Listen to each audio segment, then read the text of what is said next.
સતગુરુ મહારાજની જય. હવે આપણે મહાભારતની વાત કરવાની છે કે જ્યાં 5000 વર્ષ પહેલાંની આ વાત છે. હવે આમાં આપણને તો શું લખેલું આપણે વાંચ્યું હોય. મહાભારત એટલે તેથી ભારત મહાન હતું, સોનાની ચીડગ્યા કહેવાતી. અને જે આ નોખા ભાગલા પડી ગયા પાકિસ્તાનના નેપાળના એ બધું આપણે ભારતમાં સમાવેશ હતો. કે મહાભારત મોટો એવો સામ્રાજ્ય હતું. હવે જો વાત કરી છે પાંડવોના મૂળ જે કઈ જાતિ સીમા કાંઈ નક્કી થાય નહીં, તો કે એની ઉત્પત્તિ એ રીતે કરી. પાંડવોની ઉત્પત્તિ એ રીતે થયેલી છે. જ્યારે યોધ્યાની ગાદી ઉપર વિજયપાળ નામનો રાજા રાજ કરતો અને 7 રાણીઓ છતાં એને સંતાનનો શોખ નહોતો. એ કહે છે પશુની પંખીની ભાષા સમજતો, અને એક એને પાળેલો પોપટ એની હારે જોવાય. એટલે એક દી એવો વિચાર આવ્યો કે હું તપ કરવા ગયો હતો પુત્ર પ્રાપ્તિ માટે. કંઈ કોઈ બીજો આપણા વૈજ્ઞાનિક કંઈ હતું નહીં. એટલે એ ભાઈ તપ કરવા વ્યા જાય છે, આજે પોપટ હોય છે એનું ઘોડું લઈ અને ફરતા ફરતા કહે છે કે 7 સમુદ્રની પાર વ્યાઈ ગયા. હવે એ પૂનમની રાત અને ઘોડ બોલ્યું તો પશુની ભાષાથી ત્યાં સમજતો. હા, એટલે ઘોડ બોલ્યો કે આજનો યોગ એવો જે સંસાર સુખ માણે એને અવશ્ય દીકરો થાય. એટલે એ રડવા માંડ્યા. ઓહો, કે હવે આજની રાત એવી છે, હું રાતોરાત કેમ પૂછું? એટલે પોપટે કીધું કે ઉદાસ થાવમાં તમતાર કે તમારી વસ્તુ મને આપી દો, હું રાણીને ત્યાં પુગાડતો. તો પોપટ તો ઉડવાનું, એટલે એ તો એમ કે હું દરિયા હોવા હતો ગયો હતો. એટલે કહે છે કે બીજ આપ્યું રાજાએ આનું. એટલે પોપટ એ પડગામાં લઈ સાંસમાં લઈને ઉડતો હોય. હવે એમાં સકરાબાદ ભાળે જાય છે, ત્યાં કંઈક લઈને જાય છે, વસ્તુ ખાવાની છે. એટલે મીઠો તરાપો મારવા. એટલે આને એમ થઈ ગયું કે ભાઈ જો નહીં મૂકું તો મને મારી નાખ. એટલે એને પડ્યો પાણી પડતો મૂક્યો. હવે એ કે માછલીનો સ્વભાવ છે કંઈક પડે એટલે પાછું જ મોઢામાં લઈ લે. એટલે એ તરત જ એને પડ્યો મોઢામાં લઈ લીધો કળે.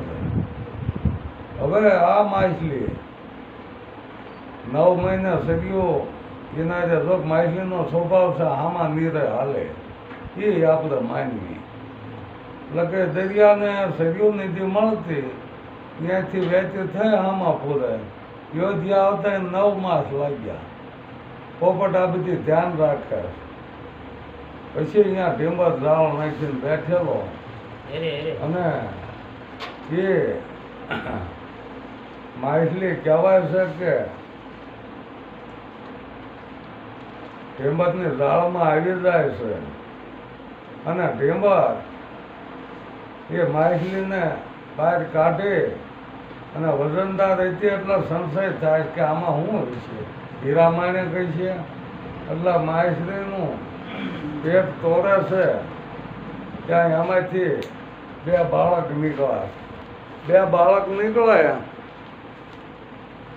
2 બાળક નીકળ્યા એટલે એ ઢીંબર માછીમાર એના ઘીરે લઈ જાય.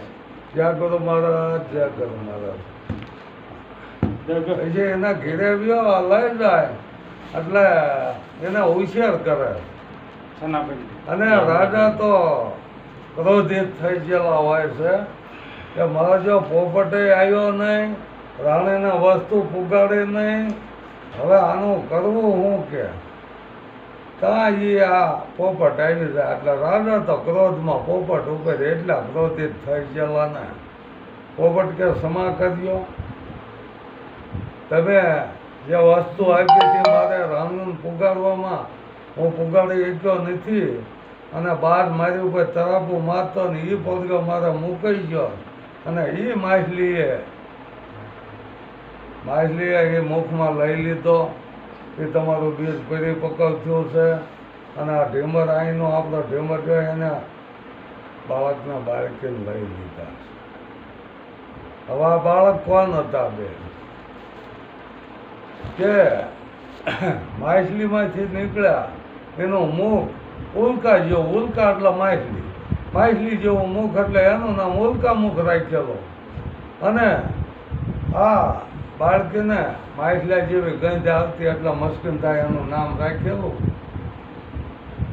હવે રાજા તો ઢીમરને ખૂબ વિનંતી કરે કે બાળક મારા છે બીજ મારું મને વાંચ્યું છે, પણ ઢીમર માનતો નથી, એને સંતાન નહીં. પછી એની માટે પંશ ભેગો થાય છે એટલે પંશીનો હુકમ કરે ઢીમરને કે આપણે જો આ તો તારા ઘીરે આ પુત્ર ઉછે છે તો તારા એક ઘરનું પૂરું કરશે, પણ જો રાજાને તું આપી દે તો આખી રયતનું એ પૂરું કરશે અને આ બાળકી તું રાખ અને આ પુત્રની બદલીમાં તને હોનો મારું આપે માગતું એટલે તને હોનો મારું રાજા આપશે અને બાળક એને વાંચી દે એટલે એ ઢીમર માની જાય છે એને વાંચી દે છે. પછી હવે એ અરસામાં આ તો રાજાને કીધે ઉલ્કામાં ખુશ રહે, ઓલાની કીધે મસ્કંતા ઉછરે. આપણે પાંડવાનો ઇતિહાસ લેવો છે એટલે મસ્કંતાને લેવી જોઈએ, નકા અમારે કોઈ લાંબુ કરવાનો હેતુ નથી. એટલે હવે એ અરસામાં કહેશે કે સમદર હાવજનો રોગ લઈ અને નગર આ વન ચર્ચા કરવા નીકળેલો વનમાં. હવે આ વનમાં એ વખતે કહેશે કે ગંગા નદીના કિનારે ગોવાળ ગાયું સારે છે, એમાં એક ગા માંદી હોય છે. પછી આ ગા હાલી શકે એવું હતું ને એટલે ગોવાળ એ ગંગા નદીને ભલામણ કરે છે કે હવે આને બસાય તો ભલે ને માય તો ભલે અત્યારે તને લાગશે એટલે તું ધ્યાન રાખજે.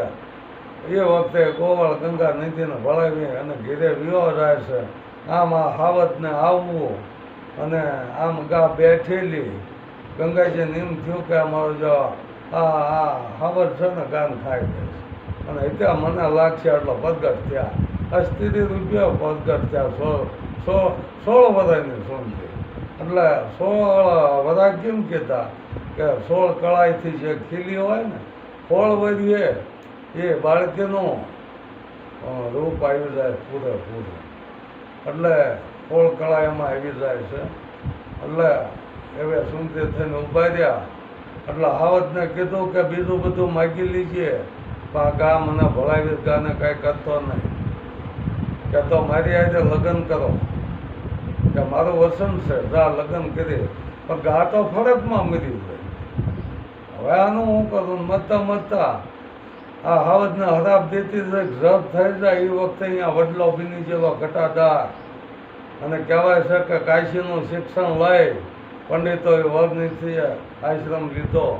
એ હાથે સંતોએ અહીંયા ઘરેક આરામ કર્યા અને ખાનના પોરે બી ઊભા થઈ અને કહે છે કે આપણા વરે આપણને શાંતિ આપી છે, થાક આપણો ઉતર્યો છે તો આપણે આનો કંઈક ઉદ્ધાર કરવો જોઈએ. તો કે હવની વિદ્યા હવ મંડો વાપરવા એટલે કહે છે વિનય 16 વર્ષનો સુંદર પુરુષ બનાવી દીધો. હાથે થઈ અને પછી જ્યાં હાલવાની તૈયારી કરે છે ત્યાં એ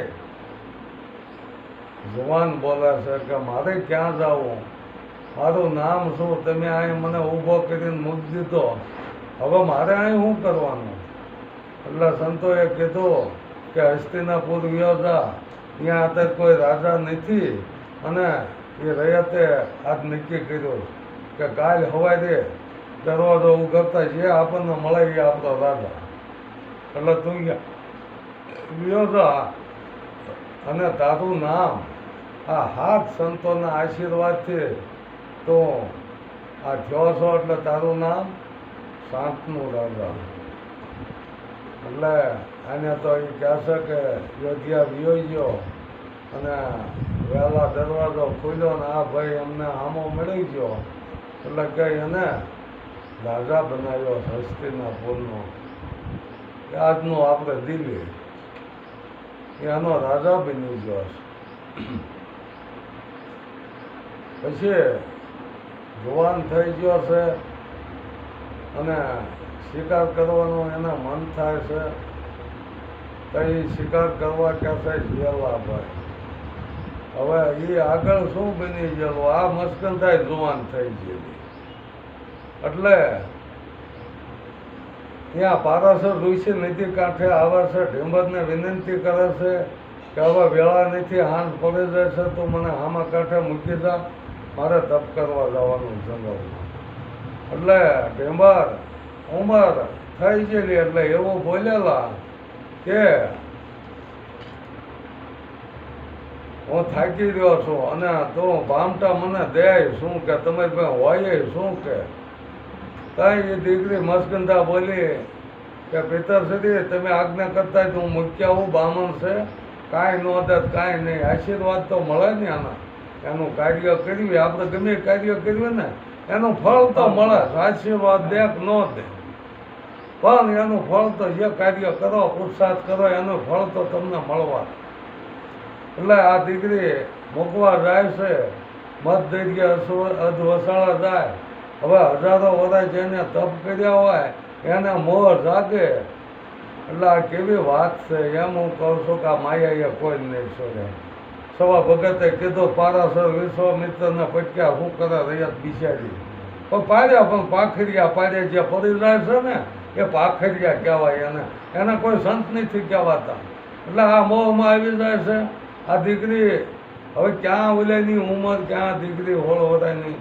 હવે દીકરી વિનંતી કરે છે તમે મારા બાપના ઠેકાણે કહેવો અને આ મોહને તમે પાછો વાળો, તમે તો તપેશ્વરી કહેવાઓ.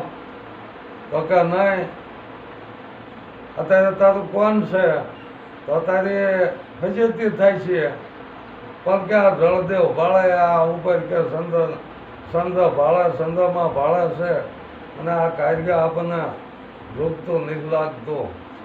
તો કે એ તો બધું બંધ કરી દઉં કે હજારો વરાનો ધુમાડો કરી નાખ્યો. જો આ તપના ધુમાડા કરેલા છો, જ્ઞાનનો ધુમાડો નહીં થાય. તે બે સ્વરી પડી ગયેલા છે અને અદ્વૈત જ્ઞાન વાળા ઓછા પડ્યા નથી, લગભગ નથી પડ્યા. પડ્યો હોય અદ્વૈત જ્ઞાન થયું જ ન હોય. એ ધુમાડો કરી નાખે છે, એનું કાર્ય એ કરેલા છે. અને કાંઠે જ્યાં આવ્યો કાંઠો હતા તો ભાગી નીકળ્યા એટલે તરત ધોતી ઝાલી. હવે ક્યાં જતા કેમ આ તારું વધાન છે,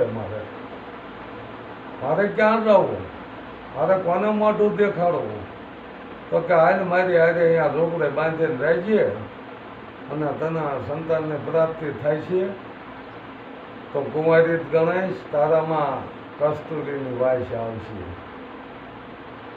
હવે બોલો ભાઈ, હવે કસ્તુરીની જ્યાં માછલાની વાયસ આવે ને કસ્તુરીની વાયસ એ આપણે સમજવાનું છે. શાસ્ત્ર કોઈ એ બધા ભેદમાં પણ આ જ્ઞાન આપણે જો ને એ કસ્તુરીની વાયસ છે, એની સુગંધ બધે ફેલાણેલી છે.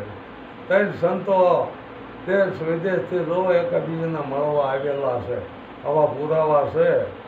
પછી અને 9 મહિને દીકરો થાય વ્યાસ અને જલમતાથી ભાગી નીકળતા એની માં વિનંતી કરે છે બટા તો ભાગ્ય જા મારું કોણ કે હવના પરમાત્મા હવને હોય જ તે એ કાર્ય કાંઈ ઊભો ન રહે પણ મારે કાર્ય છે ને આ વેદો લખવાનું. બોલો કરો ઈચ્છા. જલમ થઈને ભાગી નીકળાય ઓરમાં પરન હા હરણમાં આવ્યો છે, હરણ વદર મેં પરન મંડે હાલો એમ કે હાલી નીકળ્યા મારે વેતો લખવાના, પણ તારું જ્યારે કામ પહોંચશે તે હું કરી દઈશ. જા, મારું વસન છે, પણ એક કાર્ય જ કરી દો. તારું ગમે એવું કાર્ય છે તો એક કરી દે, વસન થઈને નીકળે જાય.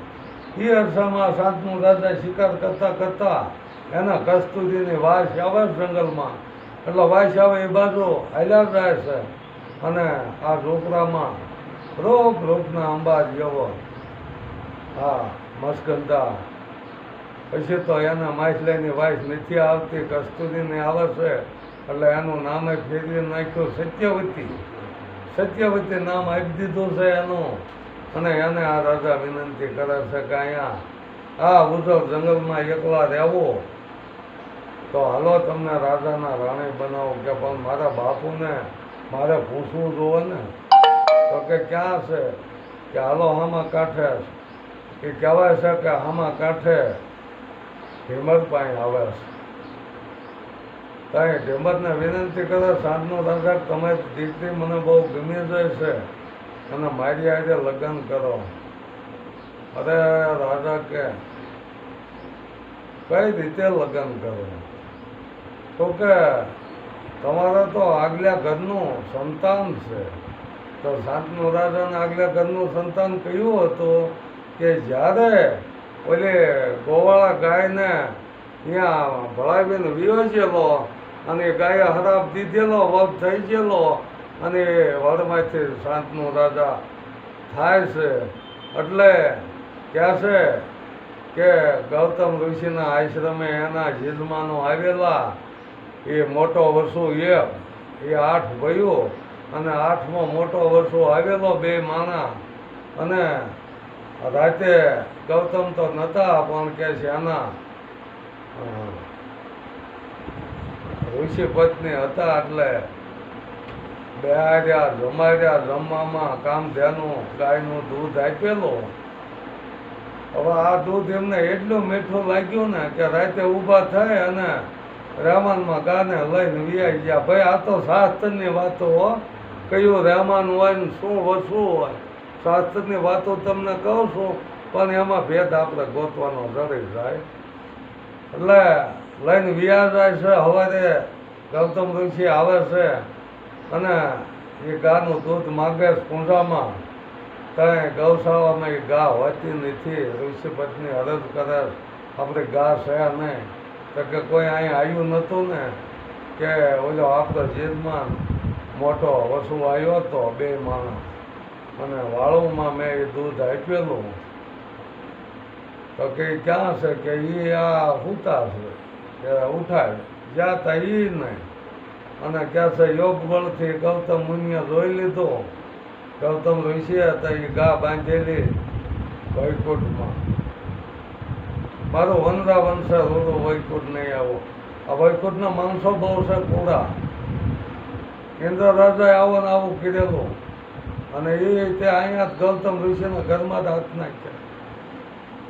એટલે દેવો ચરિત્રહીન ગણાય. જો આમ ગણો તો કે આમના ઇતિહાસ જ આવા છે. હવે એને હરાપ આપી દીધો ઋષિ મહારાજે કે તારે જો આવી હરકનું સુખ હોય અને તું મૃત્યુ લોકની આશા કરતો હોય ને તો મૃત્યુ લોકમાં તારે અવતરવું જોઈએ. હવે 8 વર્ષોનો હરાપ લાગી ગયો. નારદ મુનિ એના હમાસા પુકારે બીજા 7 ભાઈઓના કે આ દૂધ ખાનારો ખાય, હરાપ તો બધાને લાગ્યા તમારા ભાઈઓ. કઈ ઋષિ મુનિ પાસે હાથે આવે છે, વિનંતી કદાચ બાપા એને તમારી ગાય નહીં ભાળીને દૂધે નહીં ભાળ્યું અને તમે હરાપ લાગટ આપી દીધો હશે. તો કે રાબ તમે જન્મીને મરી જાય છો અને એને ભોગવવું જોઈશે. ત્યાં કહેવાય છે કે એ વાત આ હાથે ભૂયું મોટાને કરી કે જાઓ અને ઋષિ મહારાજનું માથી લઈ આવો અને હરાપમાં મુક્ત થઈ આવો. એટલે આવી અને આ માણસ ગા વાંચી દે છે, બહુ કરગરે છે કે તારે તો રહેવું જોઈશે. ઓલા તો છૂટી ગયા પણ જલમ તો એને લેવો જોઈશે. મારો હરાપ છે પણ તારે અહીં રહેવું જોઈશે. પણ બહુ આજી છે ખરાબ એટલે તું મહાન થઈશ, તારી કીર્તિ રહેશે. એટલે એ વખતે એ જે આ સતનો રાજા એને વસન આપેલું આવત રૂપે ગંગાજીએ અને એ ગંગાજીને આ 8 વર્ષો વિનંતી કરે કે માતાજી તમે જો એની આજે વરો તમે વસન આપ્યું છે એટલે તમારે વરવું છે તે વરો તમારા કોઠે અવતાર લેવા કંઈ કહેશે ગંગાજી સંતો રાજાના બગીચામાં વીણા વગાડે છે અને એવા સુરેલા કંઠથી ગાય છે એટલે સંતનો રાજા મોહિત થઈને બગીચામાં આવે છે અને એ બગીચામાંથી અમને વિનંતી કરે હાલો કે તમને રાણી બનાવો કે મારી શરત બહુ અઘરી છે કે કેમ કે હું કહું એમ કરો તો ના પાડો તેથી હું હોય ભલે કે મને મંજૂર છે અને એ ગંગાજી આને વરે છે ગંગા નીતિ દરિયાને તો વરે એ તો આપણને દેખીતું જ છે ને કે ગમે નીતિ દરિયાને વરે છે એટલે આ વાત અહીંયા થોડીક જોરથી આવે છે અને વધ્યા અને બાળકનો જન્મ થયો કે આને નાખ્યો જાવ પાણી બીજો જન્મ થયો ત્રીજો થયો હાથને નાખી દીધા ના પડાય એવું હતું નહીં બોલે બંધાણા સંતનો રાજા ના પાડે ગંગાજી ગયા છે પણ 8મા બાળકનો જ્યારે જન્મ થાય છે તેથી કહેવાય છે કે આખી પબ્લિકે ના પાડતી હતી કે આ રાણીથી આ ડાકણ છે અને એક દાણ આપણે રહી ગયેલા છીએ રાજા વિનાના એટલે રાજાને કે હવે 8મો બાળક નથી દેવાનો એને જવું જ ભલે વહી જાય એટલે પબ્લિક આગળ રાજા લાસર બની જાય છે ત્યાં ગંગાજી કહે છે કે હવે 5 વર્ષ આનું પાલન લાલન પાલન કરીને તમને પાકી જાય માના દૂધ વિના નાનું બાળક એનો ઉછેર સારો ન થાય એટલે લઈ જાય છે અને ઉછેર કરીને જ્યારે આપી જાય છે એનું નામ દેવવ્રત હોય છે હવે આ હસ્તિનાપુરમાં આ જુવાન થઈ ગયો હોય છે અને આમ પણ મસ્કંધાને વરવાનું થયું એટલે કીધું ઢેંબરે તમારા આગલા ઘરનો સતનો રાજાને કે દીકરો છે અમારા ભાણેજોને ગાદી ન મળે હવે મારે દીકરી દઈને કરવાનું શું અમારા ભાણીપાત અમારા ભાણેજો તો એને ગોલીપા કરે ને એટલે રાજા અહીંયા લાસાદ થઈ ગયો અને રાજા આ વેદનામાં દુબળો હીણો પડતો જાય છે કંઈ આ દેવવ્રતે પૂછ્યું કે કેમ મારા પિતાજી બીમાર છે કેમ દુબળા પડી ગયા છે મને કે જવાબ હરખો આપતા નહીં એટલે બધાને કીધું કે સત્યવતીને વરવાનું છે ઢીમતની દીકરી છે અમસ્કંધા સત્યાવતી એને વરવાનું છે પણ એ તારું આટું દે છે કે તારે આગલા ઘરનો દીકરો એટલે રાજ મારા ભાણેજું ન મળે એટલે આ દેવ વરસ જાય છે ઢીમર પાસે કે મારા બાપને તમારી દીકરી વરાઈ દો હું રાત નહીં લઉં હું રાત નહીં લઉં મારી પ્રતિજ્ઞા અરે કે તમે રાત ન લો તમારા દીકરા થાય એ પાછા આંચકી અરે હું લગ્ન જ નહીં કરું જાઓ મારી ભેસમાં પક્ષ પ્રતિજ્ઞા છે અને આ કહે છે એને ભીષણ પ્રતિજ્ઞા લીધી હતી તો કે પિતૃ દેવો ભવ એટલે એના પિતાજી એને મોટું કાંઈ લાગ્યું નહીં હવે આપણે ભક્ત પ્રહલાદની વાત કરીએ તો એ તો આવના કરના નથી આવતા રહે શીખતા ને ઊભો રહ્યો હાથ જોડે નાનું પાડી દીધું આ બધી વાતો ભેદમાં છે અને કાંઈક તો કલ્પના મૂકી દીધેલી છે એટલે આપણને જેમ સાહેબ સમજાય નહીં હવે આ સત્યાવતીને 3 દીકરા થયા પણ કોઈ દીકરીઓ આપે નહીં એટલે દેશમાં રાજા સત્યાવતીની સેવા કરે હાંજ સવાર દીકરા જુવાન થઈ ગયા છે સત્યાવતીના એટલે મળતા ભીષ્મના ભાઈઓ જ કહેવાય ને નારદજી અહીંયા પૂગી ગયા સત્યવતી પાસે કે તમારા આવા ભીષ્મા જેવો દીકરો તમારા દીકરા કરતાંય તમને પ્યારો લાગતો હોય તો આ એના ભાઈઓ કુંવારા ફરાય એને જ પ્રતિક ના આપા આને જ વધારવા જોઈએ પણ કે અમે છે ને જાતથી વંચિત થઈ ગયેલા છીએ આ માસી માતના ભાણેજું કહેવાય રાજાનો બીજ ખરો પણ માસી મારના ભાણેજું એટલે કોઈ દીકરી નથી દેતા. અરે પણ ભીષ્મ સામે કોણ તાકે કે હરણ પથ્થા તો છે જ તે ને. ગમે હરણ કરી આવે ભીષ્મને કહો કે ભાઈ ક્યાં જાય કહેતા કાશી રાજાએ 3 દીકરીનો સ્વયંવર રહીશો એટલે 3 વિધિ જાય એક જ હારે તો ભીષ્મ લઈ આવે અને એની સામે કોઈ ભીષ્મ સામે કોઈ થાય એવું નહીં. એ હરણ કીધું વિવાહ બધા ઊભા રહે સ્વયંવર છે એને સાંજે વાત કરી અને વહેલા રવાના કરી દીધો. હવે બન્યું એવું કે આ માતાજીની સેવા કરતાં કરતાં હુઈ ગયા અને એ ત્રણે એ ચિત્ર વિચિત્ર ને ચિત્રાંગદ 3 દીકરા. આ ચિત્રાંગદ કહે છે કે રાતે બહાર જવા ઊભો થયો ને બારીમાં ડોકાઈ ગયો હતા કે માતાજીને પગમાં આ દેવવ્રતના ઉતેલો જોયો એટલે બીજા ભાઈઓને જગાડે કે આપણે દેવ જેવો ભાઈ માનીએ છીએ, માના પલંગે પોઢ્યો છે કે એટલે ઓલા ભાઈઓએ ધોલ મારી. કોઈ દી કે આવો વિચારે ન લાવતો કે નજરે જોયું તો નજરે જોયું પગમાં હતો એના શરણુમાં ભૂલ્યો કે અને આને એ વાવમાં લાગ્યો અને રાતે બળદ નીકળ્યા. ભીષ્મ પહેલા ઊભા થઈને વાત કરી એટલે એ તો કાશી તરફ રવાના થયેલા. મરી ગયો એને ખબર નથી. અને અહીંયા કહે છે એ સંયમવાદ ભણાવેલો દેશ વિદેશથી આવેલા પણ આને કેમ આમંત્રણ નહીં કેમ કે આ વટલાઈ ગયા એટલે ભીષ્મ એમને કોઈ આમંત્રણ હતું નહીં. એટલે બધાને હવને આશીને હવ બેઠેલા છે અને ભીષ્મ પ્રવેશ કરતા પડકાર કરે છે કે આ તમારી નજર સામે હું આ હરણ કરવા આવ્યો છું ને તઈને આ કુંવરીનું હરણ હું કરી મારા માટે નહીં મારા ભાઈઓ માટે હું હરણ કરી રહ્યો છું.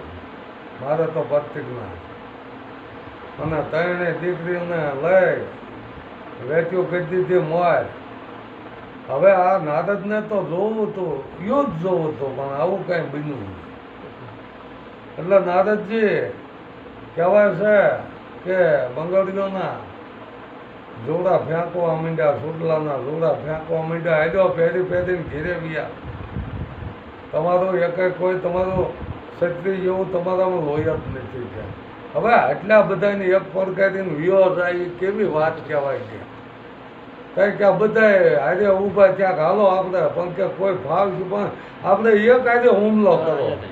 આમાં કંઈ એવું ન હોય કે એક આમે એક આવ આપણે બધા એક આજે હુમલો કરશું અને બધા ઉપડ્યા. ત્યાં ઓલે તો કીધું તો કે એક પાત તમારી વાટ જોઈશું પાદર વિશાળ હોય હાલ્યા આવજો.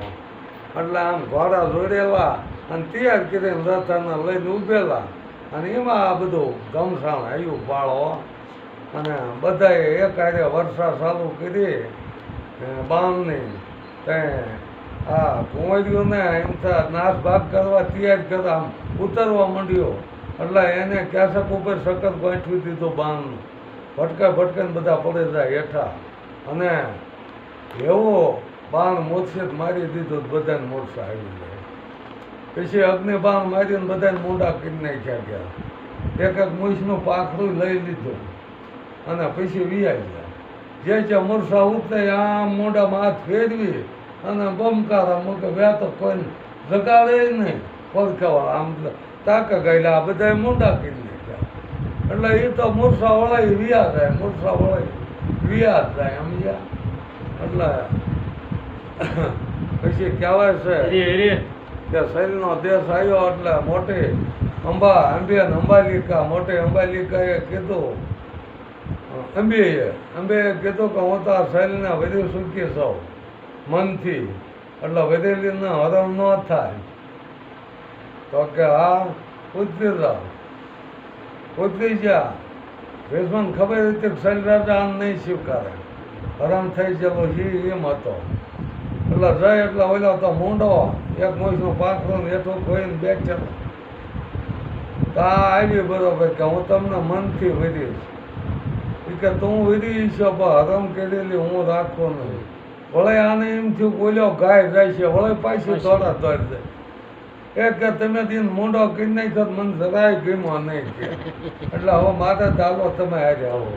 ઓલા કે પણ વધેલી ને મારે કેમ લઈ જાય એ મૂકીને વિયાઈ ગયા એટલે એ મૂકીને વિયાઈ ગયા અહીંયા જ્યાં હતા અહીંયા એક ભાઈ તો મરી ગયો હતો એટલે બે લઈ ગયા બેનો સમાવેશ થઈ ગયો અને આ પાછી જઈ કાશી નગરમાં એના બાપને કીધો કે મને રધોશાળા ઉતારી મૂકી બે બહેનો લઈ ગયો તો કે એના ગુરુ પાસે આવી અને એના ગુરુ પરશુરામ પાસે જાય કાશી રાજા એની દીકરી એની રાણી કે આ તમારો શિષ્યએ આવું કીધું આવા તમારા શિષ્યને આવી તમે વિદ્યા શીખવાડીશ કે બીજા શિષ્યને કીધું જાઓ ભીષ્મને હાજર કરો અહીંયા દેવવ્રતને ભીષ્મને હાજર કરો અને એ કહે છે કે હાજર કરે છે તે કીધું કે આ દીકરીને તો લઈ જા ને એને વરાઈ દે ન કર તો નહીં લઈ જાત મને બધા મૈત્યાનો પાપ બોલ્યો કે હું લઈ જાઉં મને બધા મૈત્યાનો પાપ હવે છેલ્લા શિષ્યને આમ એકા બીજે બધા મૈત્યા લઈ લીધી છે તો કે યુદ્ધ કરવું જોઈશે કે તૈયાર છો તમારી જ વિદ્યા છે તમે પાછું કરી લો આજ કે અને યુદ્ધ ચાલુ થયું ઘમસાણ 9 દી સુધી યુદ્ધ હાલ્યો પણ કોઈને ધમક દે નહીં અને કાશી રાજા ત્યાં ખારા થઈ ગયા કે તમે મૂળ તો ગુરુ શિષ્ય ને તમે એક મારવાની તૈયારી જ ન હોય એટલે તમે આ ખોટું ધમાઈને વગાડો તેથી એના પત્રકના કીધે હવે કાલનો દી કાલ કાં એ મરે ને કાં હું મરું લાગે અને એ 10મા દીએ પરસો લઈને દોડ્યા અને સાથી માથે બેસી ગયા ત્યાં બધા નારદજી પૂગી ગયો ગંગાજી પાસે હાલો કે હમણાં તમારા દીકરાને મારી નાખશે ભીષમાં અને ગંગાજી તરત ત્યાં પ્રગટ થયા કે હે પરશુરામ આ તો એક બધું અત્યારનું છે ને મારામાં જેટલા પાપ ધોવા છે ને એ બધી અત્યારે તમને લાગશે હું વહી જાઉં પાતાળમાં તઈ કહે છે ભીષમાં હેઠા ઉતરી ગયા અને એટલું કહી દે કે હવે તું 10મા દીએ જ્યાં સુધી 9 દી લડે ત્યાં સુધી કાંઈ નહીં વાંધો પણ 10મા દીએ તારું મોત છે હવે હરાપ દઈ દીધેલો ભીષ્મને તે લખવા વાળાની કલમ વાળાની કળા છો એ બધો 2 છેડા ભેગા કરી દે આદિની કરામત છે વેદોની રચના કરવાની આઠ કરામત છે હવે એ બધો એની જુદો પાડે ને એની ભેગું કરી દે બધી બાકી રાખે હરણાકસ ને બધો માર્ગ હરણાકસે લઈ લીધો કે કોઈથી હું ન મળું પછી એ લખવા વાળો એ છે એ માર્ગ કાઢવા વાળો એ છે આ કલમની કળા છે એટલે ભાઈઓ આમાં બહુ હું તો એમ કહું છું કે આમાં ઊંડા ઉતરવું નહીં જ્ઞાનની રીતે જ્ઞાન છે એ બરોબર છે પણ આ વેદોએ તો આપણે નરસિંહ મહેતાએ કીધું છે કે ગ્રંથે કરી ગડબડ વાત ન કરી શ્રી બાકી તો હેમનું હેમ છે હોનાને હોનું જ કહેવાય બાપા કે આ જ્ઞાની જ્ઞાન જ છે આપણા સવારામ સાહેબ કહી ગયા કે વેદ વાંચીને વધ્યા ઝઘડા હર્ષા શબ્દ સંતોએ પકડ્યા આપણા દેવજ પંડિત કહી ગયા ખોટા પુસ્તક ખોટા પાનિયા ખોટા થાય છે કાચીના પુરાણ અસલ જાતિ સુરો પ્યા છે એટલે અમુક એવા કોમેન્ટો કે અસલ જાતિ શું